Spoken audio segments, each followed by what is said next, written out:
Chapter 20. Tom Gets a Clue. Out of the cabin of the now stationary airship hurried the three travelers out into the pelting rain which was lashed into their faces by the strong wind. Tom was the first to emerge. "We're on something solid," he cried, stamping his feet. "A rock, I guess." "Gracious, I hope we're not on a rock in the midst of a river," exclaimed Mr. Damon. "Bless my soul, though, the water does seem to be running around my ankles." "There's enough rain to make water run almost up to our necks," called Mr. Sharp above the noise of the storm. "Tom, can you make out where we are?" "Not exactly. Is the ship all right?" "I can't see very well, but there appears to be a hole in the gas container, a big one, too, or we wouldn't have fallen so quickly." The plight of the travelers of the air was anything but enviable. They were wet through, for it needed only a few minutes' exposure to the pelting storm to bring this about. They could not tell, in the midst of the darkness, where they were, and they almost feared to move, for fear they might be on top of some rock or precipice over which they might tumble if they took a false step. "Let's get back inside the ship," proposed Mr. Damon. "It's warm and dry there, at all events. Bless my umbrella, I don't know when I've been so wet." "I'm not going in until I find out where we are," declared Tom. "Wait a minute, and I'll go in and get an electric flash lantern. That will show us." For the lightning had ceased with their great crash that seemed to have wrecked the Red Cloud. The rain still kept up, however, and there was a distant muttering of thunder, while it was so black that had not the lights in the cabin of the airship been faintly glowing, they could hardly have found the craft had they moved 10 feet away from it. Tom soon returned with a portable electric lamp operated by dry batteries. He flashed it on the surface of where they were standing and uttered exclamation. "We're on a roof!" he cried. "A roof?" repeated Mr. Damon. "Yes, the roof of some large building, and what you thought was a river is the rain water running off it. See?" The young inventor held the light down so his companions could observe the surface of that upon which the airship rested. There was no doubt of it. They were on top of a large building. "If we're on a roof, we must be in the midst of a city," objected Mr. Damon. "But I can't see any lights around, and we would see them if we were in a city, you know." "Maybe the storm put the lights out of business?" suggested Mr. Sharp. "That often occurs." "I know of one way we can find out for certain," went on Tom. "How?" "Start up our search lamp and play it all around. We can't make sure how large this roof is in the dark, and it's risky trying to trace the edges by walking around." "Yes, and it would be risky to start our searchlight going," objected Mr. Sharp. "People would see it, and there'd be a crowd up here in less than no time, storm or no storm. No, we've got to keep dark until I can see what's the matter. We must leave here before daylight." "Suppose we can't?" asked Mr. Damon. "The crowds will be sure to see us then, anyhow." "I'm pretty sure we can get away," was the opinion of the balloonist. "Even if our gas container is so damaged that it will not sustain us, we are still an airplane, and this roof, being flat, will make a good place to start from. No, we can leave as soon as this storm lets up a little." "Then I'm going to have a look and find out what sort of building this is," declared Tom. And while Mr. Sharp began a survey, as well as he could in the dark, of the airship, the young inventor proceeded cautiously to ascertain the extent of the roof. The rain was not coming down quite so hard now, and Tom found it easier to see. Mr. Damon, finding he could do nothing to help, went back into the cabin, blessing himself and his various possessions at the queer predicament in which they found themselves. Flashing his light every few seconds, Tom walked on until he came to one edge of the roof.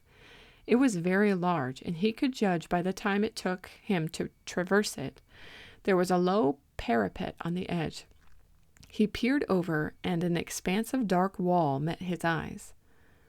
"Must have come to one side," he reasoned. "I want to get to the front. Then maybe I can see a sign that will tell me what I want to know." The lad turned left and presently came to another parapet.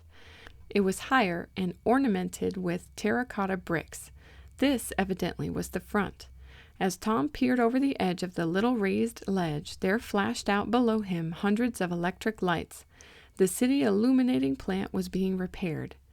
Then Tom saw flashing below him one of those large signs made of incandescent lights.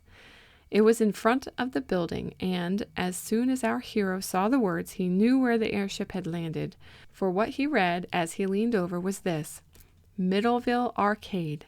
Tom gave a cry. "What's the matter?" called Mr. Sharp. "I've discovered something," answered Tom, hurrying up to his friend. "We're on top of the Middleville Arcade building." "What does that mean?" "It means that we're not so very far from home and in the midst of a fairly large city, but it means more than that." "What?" demanded the balloonist, struck by an air of excitement about the lad, for, as Tom stood in the subdued glow of the lights from one of the airship's cabin windows, all the others having been darkened as the storm slackened, his eyes shone brightly.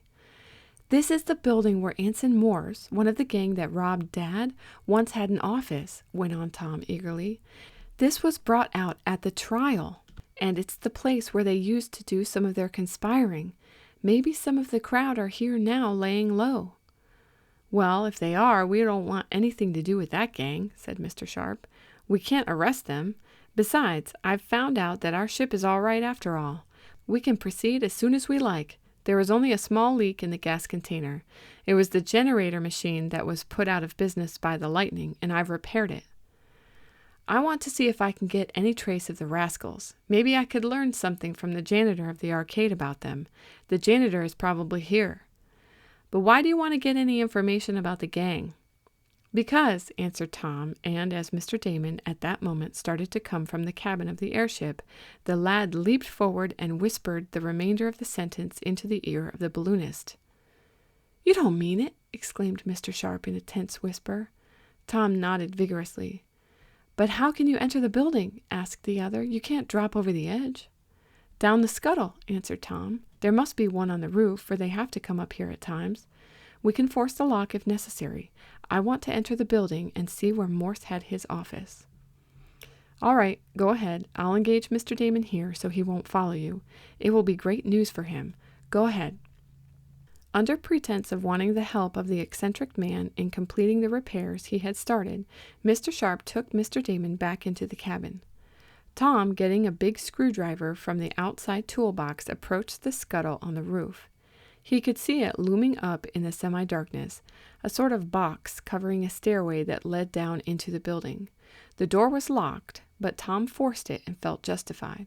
A few minutes later, cautiously flashing his light, almost like a burglar, he thought, he was prowling around the corridors of the office structure. Was it deserted? That was what he wanted to know. He knew the office Morse had formerly occupied was 2 floors from the top. Tom descended the staircase, trying to think up some excuse to offer in case he met the watchman or janitor, but he encountered no one. As he reached the floor where he knew Morse and his gang were wont to assemble, he paused and listened. At first he heard nothing. Then, as the sound of the storm became less, he fancied he heard the murmur of voices.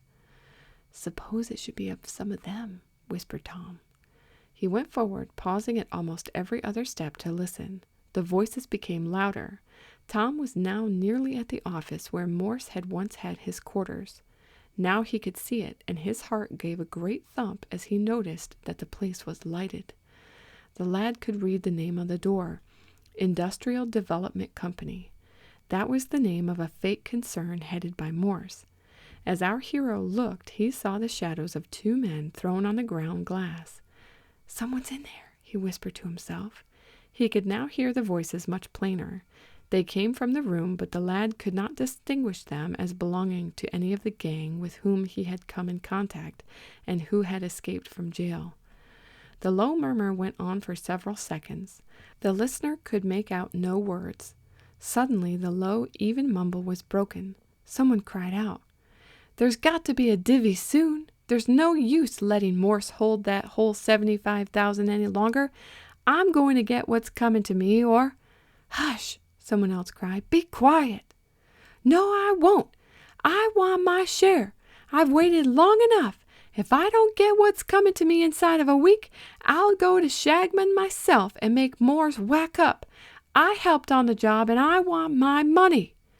"Will you be quiet?" pleaded another, and at that instant Tom heard someone's hand on the knob. The door opened a crack, letting out a pencil of light. The men were evidently coming out.